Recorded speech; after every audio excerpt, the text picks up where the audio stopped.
Hey YouTube, it's Kristin. You're watching Chatterbox Budgets. Thank you so much for joining me for a video today. I hope everyone is doing well. It is Friday, June 30th, 2023. It's 11:53 p.m. here in Salt Lake City, Utah. And I am here to go over my budget for July. We'll be doing that in the YNAB app. That's You Need a Budget. And we're just going to get started. So I'm an hourly employee. I'm paid bi-weekly. I budget monthly. And I'm a month ahead on covering my expenses. So what that means to me is that my paychecks in June are covering my expenses for July, and my paychecks in July will cover my expenses for August. Okay, so for my scheduled expenses for July, which are my monthly expenses, you could also call them fixed expenses, the total amount I've assigned is $2,407.46. So for rent, it's $1,685.86. Natural gas is $31. That's on an equal payment plan. My cell phone will be $55. My electricity will be, I think it's actually only $57, but I put $68 on here because I'm on an equal payment plan with them as well. And they just did the reevaluation, the 6-month reevaluation. And they increased it because I do use more electricity this time of year. I do work from home, so I use electricity basically all day long, plus my air conditioning. So I think it's only $57 this month, but it should be $68 going forward. Loan payment, that's $268.42. My internet is $96.09. My auto insurance is $78.09. And then my fees and charges, which are Netflix, Hulu, my Audible, Kindle Unlimited, my gym membership, that comes out to $125 total for the month. So then for my unscheduled expenses, which are my expenses that I have to pay, they're my weekly expenses. A lot of people call them variable expenses, but I don't call them that because to me they're not variable. I have to pay for food, I have to pay for toilet paper. But I'm planning on $840 for that so far. So for gas and fuel, it's going to be $60.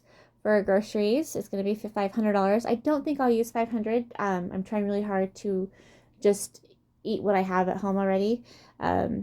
But just in case I do go out for food, I'm going to plan on a little bit more. Also because prices are a little bit higher right now. Household is $40. That's for anything you need to maintain at home. So toilet paper, trash bags, laundry soap, things like that. Personal stuff is $40. That's for things you need for personal hygiene.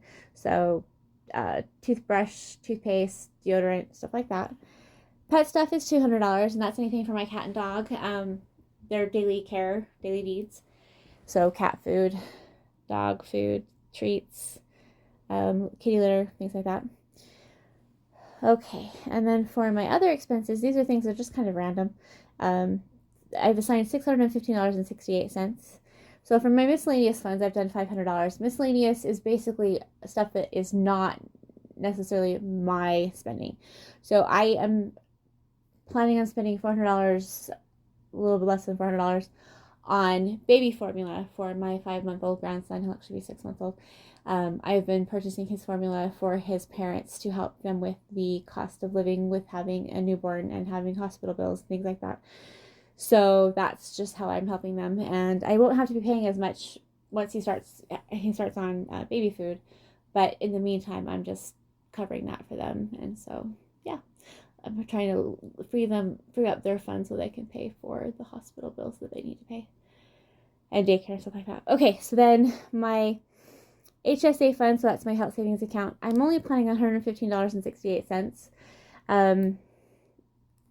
That actually is, well, that's the one thing that isn't a month ahead. So I am actually down to probably like only $6 on my HSA right now because I have been using it for other things, or not for other things. I've been using it for medical stuff. But I'm planning on how much I contribute, and then my employer does contribute as well.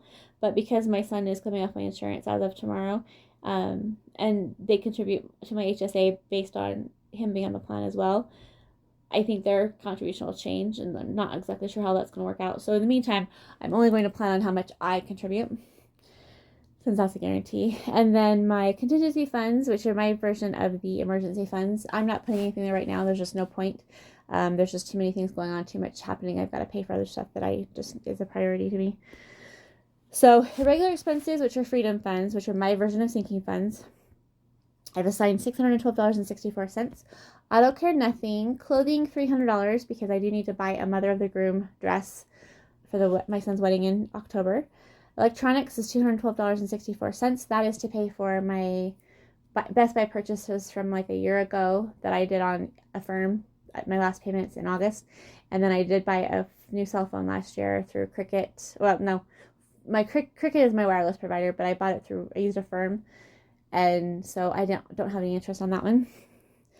Events, nothing right now. Gifts, nothing right now. Home, that's for home decor, furnishings, linens, things like that.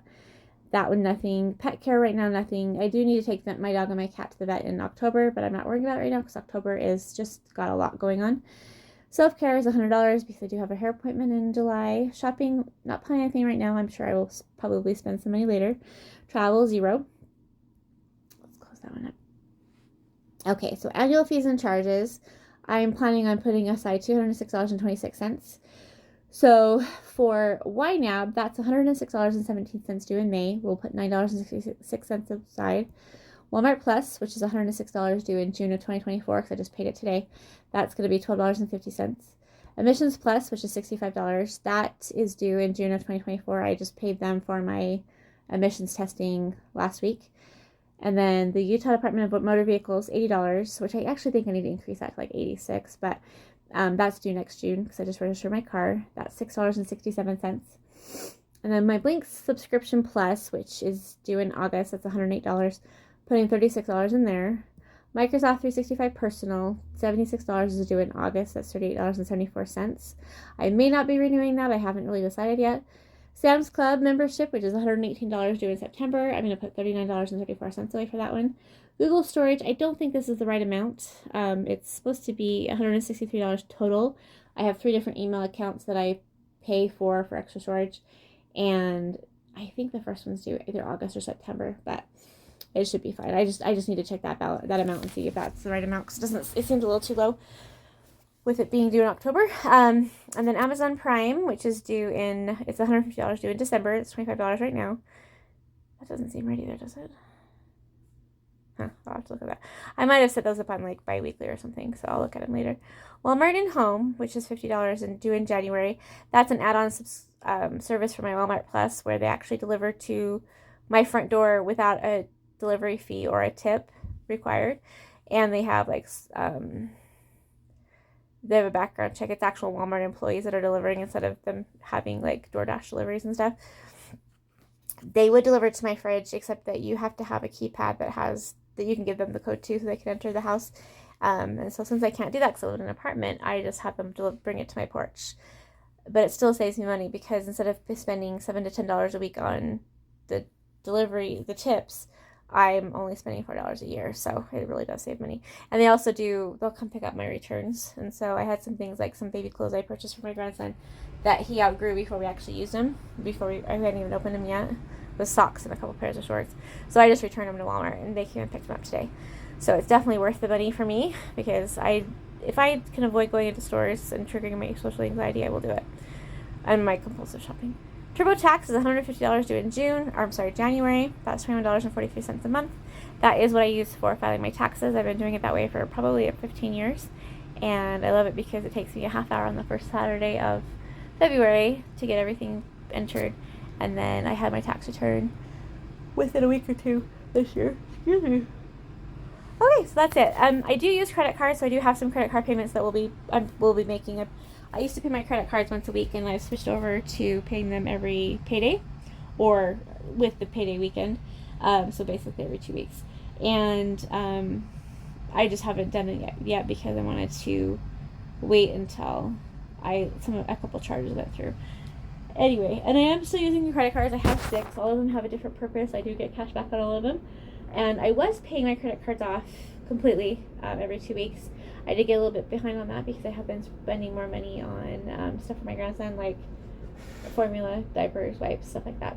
And so I'm just planning on paying off everything and then just going back to paying it as I'm supposed to. I did pay a little bit of interest, I think, in July, or not July, June, and maybe in May. But that's the first time in like a year and a half I had paid interest, so I'm not too worried about it. what else? I think that's it. I am so sorry, you guys. I am so tired. I've been awake since 4 a.m. But I wanted to get this recorded and get it up there since it's been a while since I posted a video. I'm planning on being back around the 7th for a check-in. So my months, because of the way I do my budgeting, my weekly check-ins, my weeks go from the 1st to the 7th, the 8th to the 14th, the 15th to the 21st, and then the 22nd through the last day of the month, whatever that would be. So I'm hoping to be back on the 8th to do a check-in, but it'll just depend on how things go, because with it next week being a holiday week because of Independence Day, I have Tuesday and Thursday off, but I'm watching my grandson both days, and so that means I'll be spending my downtime at night and stuff. I'll be working to make up the time I'm missing on Tuesday and Thursday, so that I can have a full paycheck and then hopefully get some overtime on there too. So anyway, I hope you guys are doing well. Thank you so much for being here, and have a safe Independence Day if you're in the United States. If you're outside the United States, have a safe 4th of July. And I will talk to you guys later. Have a good day. Bye-bye.